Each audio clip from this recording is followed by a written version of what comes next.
So how do social networks add value to a business? Well, progressive organizations, presence on Facebook, LinkedIn, Twitter, and other social network sites are going to increase their value. Again, what you want to have is exposure in the marketplace. Until somebody knows you're selling something, nothing is going to get purchased. So in order to do this, what you want to do is use every avenue that you can. And social media is just one way of doing it. Social networks is a way of doing it. A social network is going to encourage customers and interested parties to leave comments. What you want to do is that you want to encourage people to leave hopefully positive feedback, because the risk of that is excessively critical feedback. The idea of opening that up, you also have to be aware of the fact that think of the idea of one or two unhappy customers. You sell 10,000 products, 10,000 units. And of those 10,000 units, 2 people are dissatisfied. And so these 2 people go and they put a negative comment onto your site. You have to understand that now in this internet culture, 2 people have got the volume of a hurricane. If you're thinking about buying a product and you're searching through and you're looking at a number of responses and a couple of different places where people left responses, and all of a sudden what you see is these 2 negative responses. Oh, I bought it, it never worked. Had it for 2 days and then it just fritzed out on me. You read that and it's all of a sudden you're thinking, I might not want this one because considering I've got alternatives, I'm going to go and look at somewhere else. Well, you're not looking at the other 9,998 people that bought it and liked it. Because again, generally, they're not going to say anything good. You look at that, and so you've got to be very careful with that, because the risk of this and the volume that it carries and the weight that it carries, you've got to have to be aware of how you're going to manage this. When you do get negative responses, you'll notice a lot of sites now have responses to these responses. You will see, oh, we're very sorry that you had difficulty with our product. Please contact us and we'll replace it right away, or we will do something to make it better. Now, when someone reads this, then that dilutes the negative comment, because they were smart enough to look and realize that, wait a minute, even though that's only 2 out of 10,000, and I know it's only 2 out of 10,000, someone looking at this might not realize it. So all of this is very important. So looking at social networking, it increases the number of relationships, because it's not just the people that are on your social media site, it's the people that they know. So if 3 people, for example, use the wedding photographer Facebook page, they're on that page and are aware of it, that's fine, but it's more than those 3 people that are going to be aware of this, because then user 1's talking to their friends. And they're sitting there and all of a sudden, oh, I'm thinking of getting married, or I need a wedding photographer. Well, they tell their friends, I've been on this site and this looked really good. And this even propagates even farther down another layer and another layer. So the idea of you having a good social presence on the internet, having a good social media presence, is more than just how many people see your site. It's what those people that see your site also say about it. So looking at this, then, social capital can be defined as the number of relationships times the strength of those relationships multiplied by the resources that they present. Looking at that, then, you put those factors together, and what you want is a high social capital for a good return on your investment and what you've done. Huge network of people with few resources is less valuable than a smaller network with a substantial number of resources. So again, just looking at that, and that's just simple numbers. The resources must be relevant. When you're looking at the resources that the site is providing, they must be relevant to what it is that your product is. Most ignore the value of entity assets. And looking at this, they don't realize the fact that all of this has to be considered when you're computing or considering what your social capital is. What you also then have is hyper-social organizations. They use social media to transform interactions with customers, employees, and partners into a mutual satisfying relationship with them and their communities. You are creating a positive brand.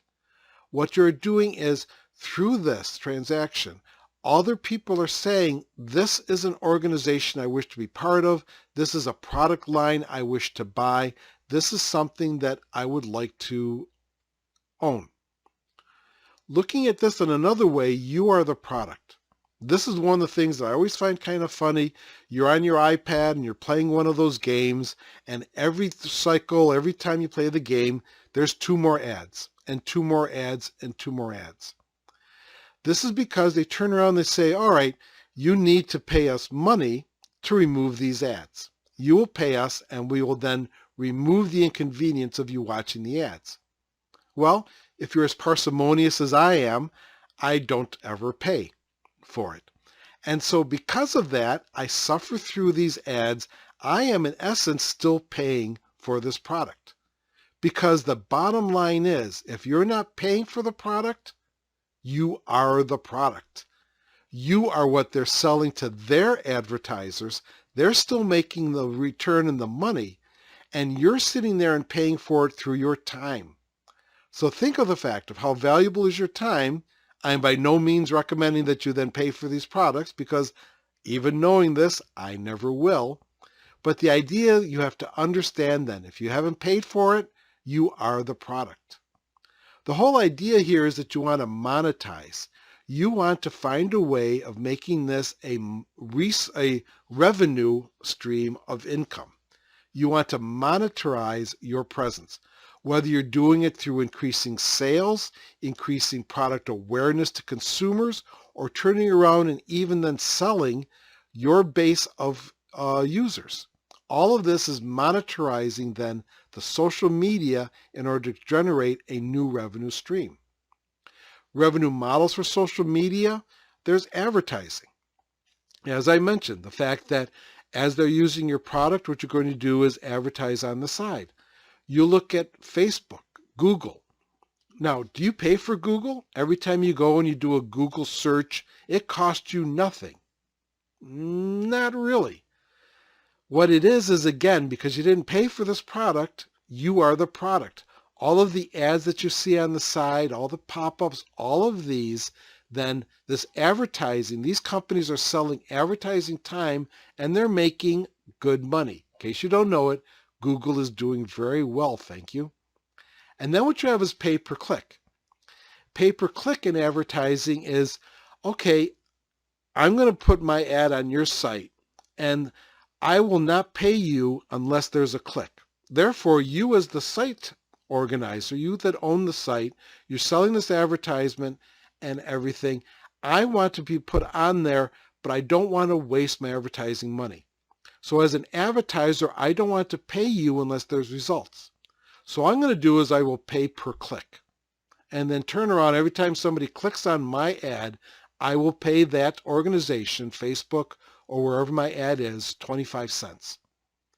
If you notice this, by the way, an awful lot of the internet now is geared towards this. Have you ever noticed when you're on some of these sites and, oh, you'll never believe how they look now, or can you figure out this question? Only 3 people can answer this riddle. You look at some of that clickbait and you click on it. And you notice what it is the page is going to present itself in sections. The first little part will come and then there'll be the click next, and then right before you hit the click next, you'll notice the page grows and some of the advertising is there. That's not accidental. Websites are built that way so that they increase their clicks. By doing this, and how many times have you gone to click on the next, the page has then expanded, and you've ended up clicking on an ad by mistake and said, oh, and then you just go back. To you, that's nothing. To the person, though, that's presenting the ad, they now get to charge that company 25 cents. And so what it is they're increasing their revenue stream by setting this up and having clickbait, an area that's presenting not much nutritional value of information. But the idea that they build it to trick you into clicking these other advertising places while you meant to hit next. So that's just something to be aware of. Next time you're on one of those sites and you click the ad by mistake, realize they're saying thank you for doing this. It's also going to increase value. So looking at this, the revenue, you're going to increase the value of what your product is. What you have there is a freemium.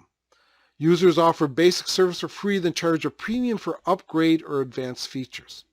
You see this in an awful lot of games. You see this also now more and more in business tools.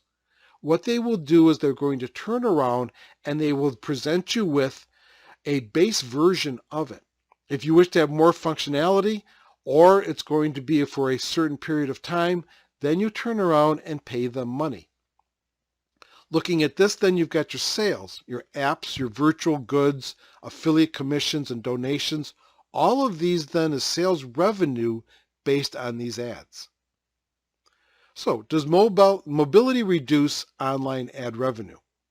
I'm no longer in front of my computer or my desktop, or I'm no longer at my laptop. I'm now mobile. I'm moving around with my device. I've got my tablet. I've got my phone. Does this reduce online ad revenue?